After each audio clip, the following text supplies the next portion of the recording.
సరే దానికి బాధ్యులు ఎవరు మంచివారు చెడ్డవారు ఆ మీమాంసలకు నేను వెళ్ళదలుచుకోలేదు. కానీ వారు శత జయంతి ఉత్సవాలు జరుగుతున్న సందర్భం ఇది. పీవీ మన టీవీ అని తెలంగాణ మొత్తం చెప్పుకుంటున్నటువంటి సందర్భం. ఈ సందర్భంలో కేంద్ర ప్రభుత్వాన్ని వారికి భారతరత్న బిరుదు ప్రదానం చేయాలని చెప్పి డిమాండ్ చేస్తూ తీర్మానం తమ అనుమతి అధ్యక్ష. అపార రాజనీతిజ్ఞతకు పర్యాయ పదంగా నిలిచిన మేధో సంపన్నుడు, బహుముఖ ప్రజ్ఞాశాలి, బహుభాషా కోవిదుడు శ్రీ పివి నరసింహారావు నూతన ఆర్థిక సంస్కరణలు ప్రవేశపెట్టి సంపన్న భారతదేశం రూపొందడానికి బాటలు నిర్మించిన అసాధారణ నేతగా, స్థితప్రజ్ఞుడిగా ఆయన చిరకీర్తిని పొందారు. భారత పూర్వ ప్రధాని శ్రీ పివి నరసింహారావు గారి శత జయంతి దేశ చరిత్రలో ఒక విశిష్ట సందర్భం. తెలంగాణ అస్తిత్వ పతాక, ఆత్మగౌరవ పతాక అయిన పివి నరసింహారావు గారి శత జయంతి ఉత్సవాలను సంవత్సరం కాలం పాటు ఘనంగా నిర్వహించడానికి తెలంగాణ ప్రభుత్వం సంకల్పించింది.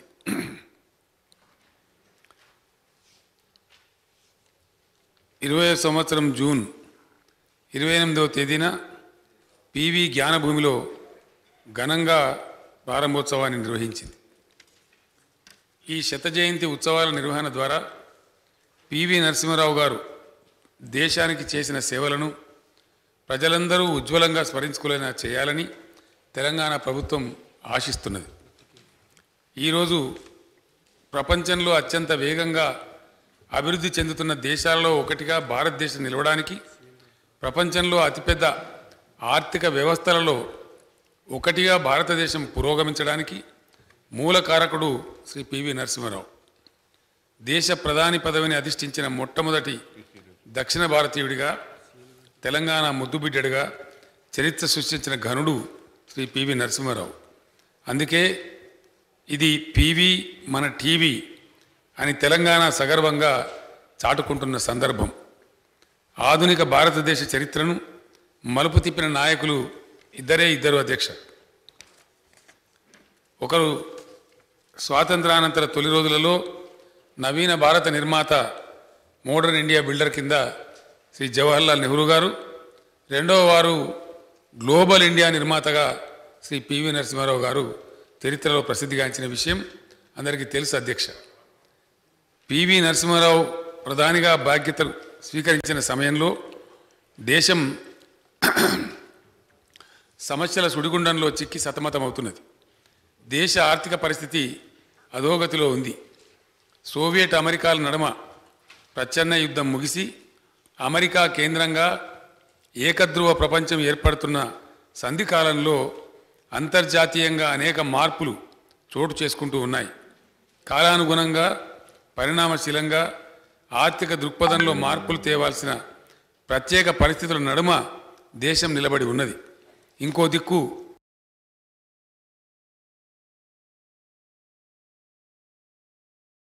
పంజాబ్లో వేర్పాటువాదం బుసలు కొడుతోంది.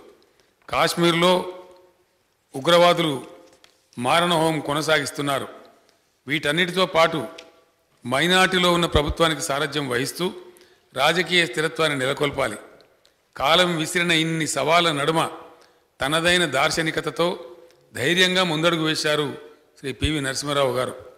నూతన ఆర్థిక సంస్కరణలకు శ్రీకారం చుట్టి అత్యంత సాహసోపేతంగా, వేగంగా, చాకచక్యంగా, సమర్థవంతంగా అమలు చేశారు. రాజకీయాలతో సంబంధం లేని ఆర్థికవేత్త శ్రీ మన్మోహన్ సింగ్ గారిని ఆర్థిక శాఖ మంత్రిగా నియమించి పివి గారు తన ప్రత్యేకతను చాటుకున్నారు.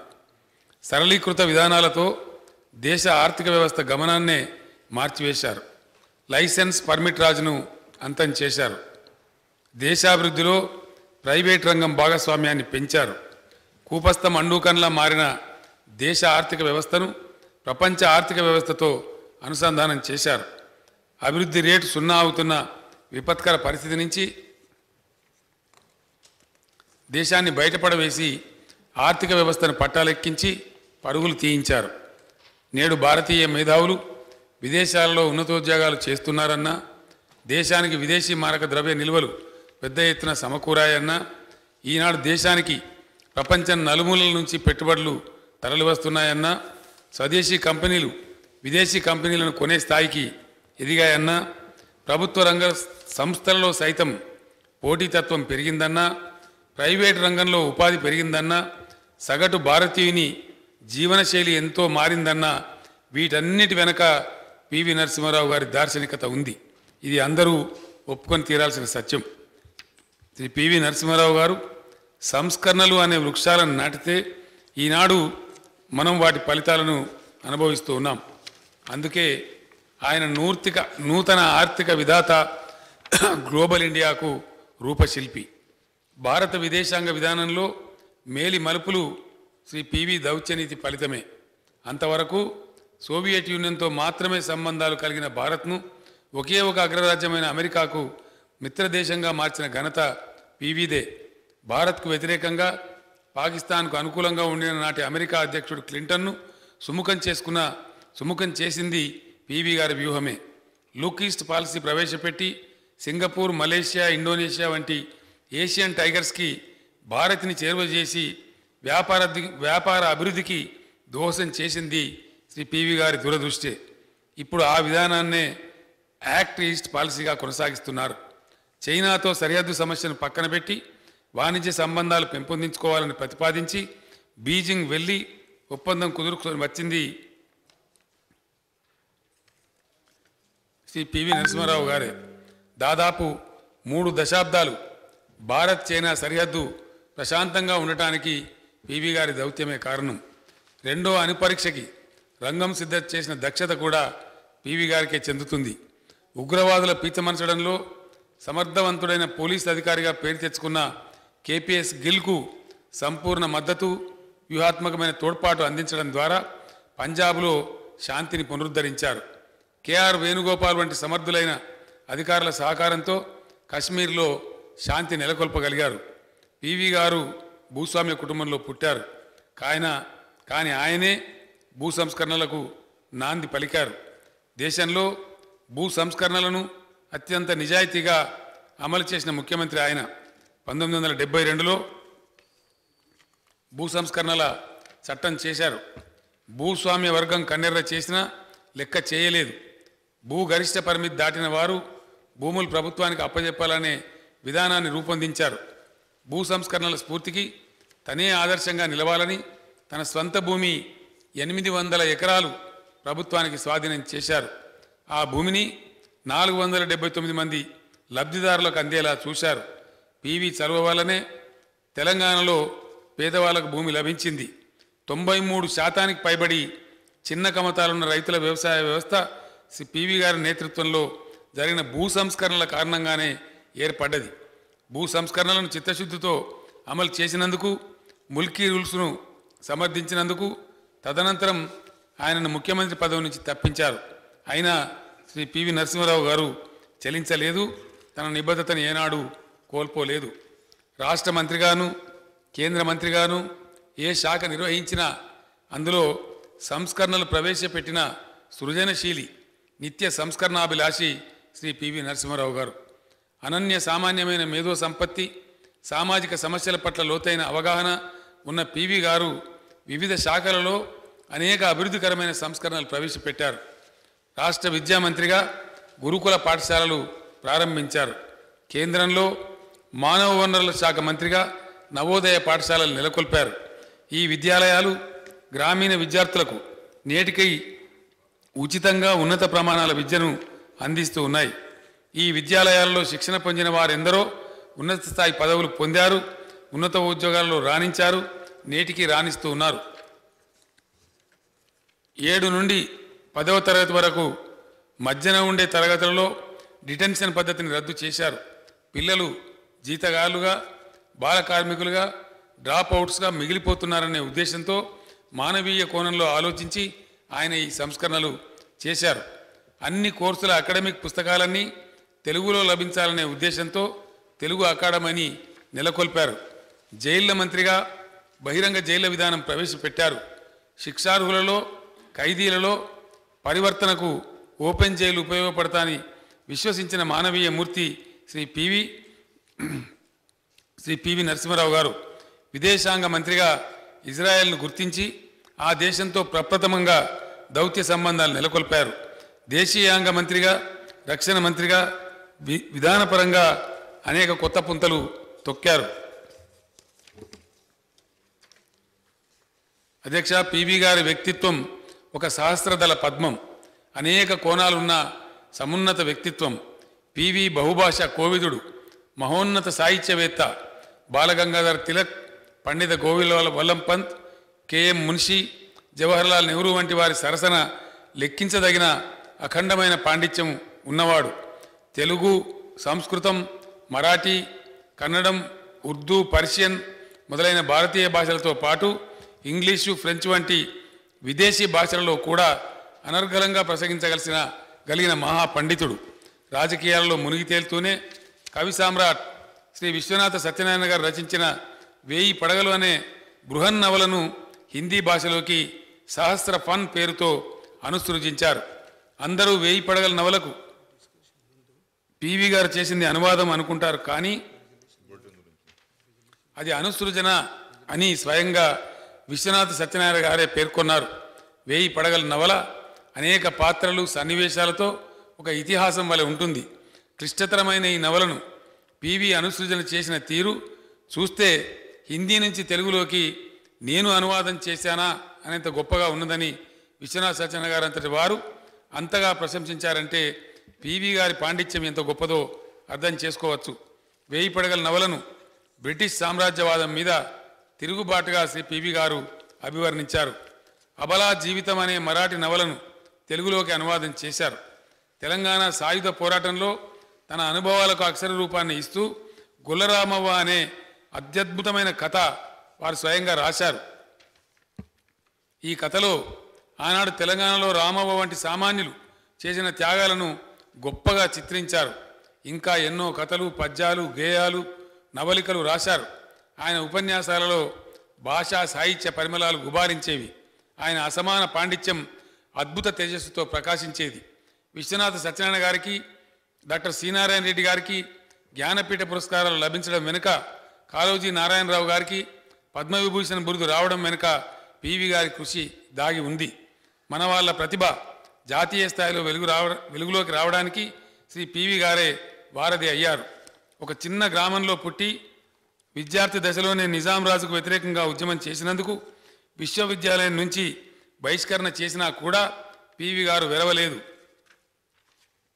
పొరుగు రాష్ట్రమైన మహారాష్ట్ర వెళ్ళి నాగ్పూర్, పూణేలో ఇంటర్, బిఎస్సి, లా డిగ్రీలలో అత్యున్నత శ్రేణిలో ఉత్తీర్ణుడయ్యారు. ఆనాడు ప్రముఖ న్యాయవాది, గొప్ప రాజకీయవేత్త అయిన బూరుగుల రామకృష్ణరావు గారి దగ్గర జూనియర్ లాయర్గా ప్రాక్టీస్ మొదలుపెట్టినప్పటికీ పివి గారు పత్రికా సంపాదకత్వం పట్ల, రామానంద తీర్థ నాయకత్వంలోని స్వతంత్ర పోరాటం పట్లనే మొగ్గు చూపించారు. అద్భుతమైన గ్రహణ ధారణ శక్తి పివి సొంతం. పేదల పట్ల సానుభూతి, ప్రయోగశీలత, పార్టీ పట్ల, ఆదర్శాల పట్ల అంకిత భావంతో పివి గారు రాజకీయ ప్రస్థానం సాగించారు. గాంధీ, నెహ్రూల పట్ల ఆరాధనా భావం, అసమాన పాండిత్యం, అసాధారణమైన అభివ్యక్తి, సృజనశీలం ఆయనను ఉన్నత పథంలో నడిపించాయి. ఎన్నో శిఖరాలు ఎక్కించాయి. 1991లో ఎన్నికలలో పోటీ చేయకుండా హైదరాబాద్ తిరిగి రావడానికి సిద్ధంగా ఉండిన పివి గారు రాజీవ్ గాంధీ గారి దారుణ హత్యానంతరం అఖిల భారత్ కాంగ్రెస్ పార్టీ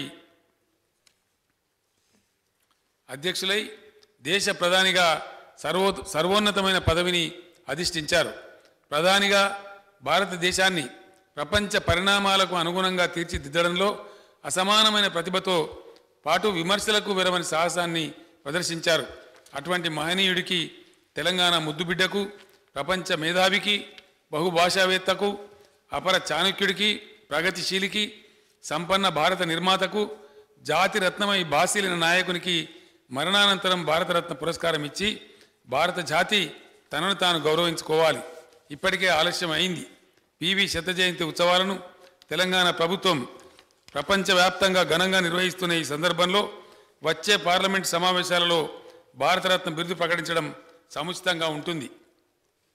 అధ్యక్ష, దీనికి సంబంధించినటువంటి తీర్మానం తమ అనుమతితో తెలంగాణ బిడ్డ, దక్షిణాది నుంచి తొలిసారి ప్రధాని పదవికి ఎన్నికైన రాజనీతిజ్ఞుడు, నూతన ఆర్థిక సంస్కరణల సారథి, అరుదైన దౌత్యనీతి కోవిదులు, బహుభాషావేత్త, దేశ ప్రగతికి ఉజ్వలమైన దారులు నిర్మించిన మహోన్నత దార్శనికుడు, భారత రాజకీయాలలో మేరునగ ధీరుడు, అసాధారణ ప్రజ్ఞాశాలి శ్రీ పాములపర్తి వెంకట నరసింహారావు గారికి మరణానంతరం భారతరత్న పురస్కారం ఆయన శత జయంతి ఉత్సవాల సందర్భంగా ప్రకటించాలని, పార్లమెంటు ప్రాంగణంలో ఆ మహనీయుని విగ్రహాన్ని, చిత్తరువును ప్రతిష్ఠించాలని, హైదరాబాద్ కేంద్రీయ విశ్వవిద్యాలయానికి శ్రీ పివి నరసింహారావు గారి పేరు పెట్టాలని కేంద్ర ప్రభుత్వానికి విజ్ఞప్తి చేస్తూ తెలంగాణ శాసనసభ ఏకగ్రీవంగా తీర్మానం చేస్తున్నది. అధ్యక్ష, సభా నాయకుడిగా తమరి అనుమతితో నేను తమరికి కూడా ఒక విజ్ఞాపన చేస్తూ ఉన్నాను. పివి నరసింహారావు గారు నేను ఇందాక వివరించినట్టుగా దేశానికి, మన రాష్ట్రానికి కూడా అనేకమైన సేవలు చేశారు. సుదీర్ఘకాలం పాటు శాసనసభ్యుడిగా, మంత్రిగా, ముఖ్యమంత్రిగా, భాషావేత్తగా అనేకమైనటువంటి సేవలు అందించారు అధ్యక్ష. కాబట్టి వారి తైలవర్ణ చిత్రం మన శాసనసభలో కూడా వారి గౌరవానికి తగు రీతిలో తమరు ప్రతిష్ఠింపజేయాలని, మమ్మల్ని అందరినీ కూడా ఆహ్వానించి ఘనమైనటువంటి ఫంక్షన్ నిర్వహించాలని వినయపూర్వకంగా తమరిని అభ్యర్థిస్తున్న అధ్యక్ష. తమరు ప్రకటిస్తారని కూడా తమ ప్రకటన కోసం ఆశిస్తూ నేను విరమిస్తా ఉన్నా అధ్యక్ష. గౌరవ సభానాయకులు, గౌరవ ముఖ్యమంత్రి గారు సూచించిన విధంగా మాజీ ప్రధానమంత్రి పివి నరసింహారావు గారి యొక్క చిత్రపటాన్ని శాసనసభ ప్రాంగణంలో పెట్టుకోవడం జరుగుతూ ఉంది. దానికి అంగీకరించడం జరిగింది.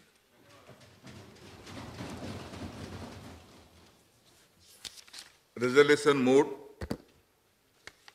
Now discussion.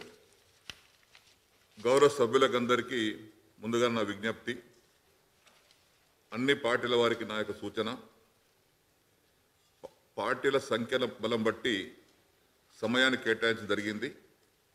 ఆ కేటాయించిన సమయాన్ని సద్వినియోగపరచుకోవాల్సిందిగా నా విజ్ఞప్తి. అంతకంటే మించి ఏ సభ్యులకు కూడా, ఏ పార్టీ వాళ్ళకు కూడా దాన్ని మించి సమయం ఇవ్వడం కుదరదు. కాబట్టి దయచేసి చైర్కు సహకరించవలసిందిగా గౌరవ సభ్యులకందరికీ మరొకసారి నా యొక్క విజ్ఞప్తి. దాన్ని బట్టి బులెటిన్ కూడా విడుదల చేశాం. ఇప్పుడు గౌరవ సభ్యులు బట్టి విక్రమార్క గారు.